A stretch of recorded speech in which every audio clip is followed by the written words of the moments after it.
बिस्मिल्लाहिर्रहमानिर्रहीम। अस्सलाम वालेकुम डियर स्टूडेंट्स, उम्मीद करती हूँ आप सब खैरियत से होंगे।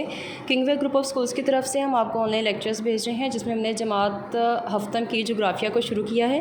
डियर स्टूडेंट्स, इसमें हम पढ़े हैं हमारा बाब नंबर 2, जो कि मेरे पास है अरियाकारी। इसमें हमने अरियाकारी की बहुत सी इकसाम पढ़ी हैं, उनकी आगे से इकसाम पढ़ी हैं। तो आज भी हमारा जो काम है वो हम कुछ मुख्तसर सवालात को देखेंगे, इसी चैप्टर के उनके जवाबात को हम देखेंगे। तो आज का हमारा काम है अम्ल कटौर टूदी ज़िया के आपाशी पर असरात हमने बताने हैं। तो इससे ये होता है कि बड़ी मिक़दार नहरों के फ़र्श पर जमा हो जाती है और नहरों में पानी की मिक़दार क्या होती है, कम हो जाती है। तो ये इसकी बहुत बड़ी वजह है, आपाशी पर इसका असर है। उसके अलावा अम्ल कटौर टूदी ज़िया के इंसानी बस्ती पर क्या असरात होते हैं। तो मिट्टी और कीचड़ के बहाव और लैंडस्लाइडिंग से अक्सर जानी और माली नुकसान जो वो होता है। जैसे 1985 में कोलंबिया में मिट्टी का तोदा गिरने से कई देहात जो है उसके मलबे तले दब गए और बहुत सा जानी और माली नुकसान हुआ। तो ये दोनों सवाल जो हैं ये आपने अच्छे से याद करने हैं, इनको आपने लिखना भी है। ये आपका आज का काम है। Stay home, stay safe.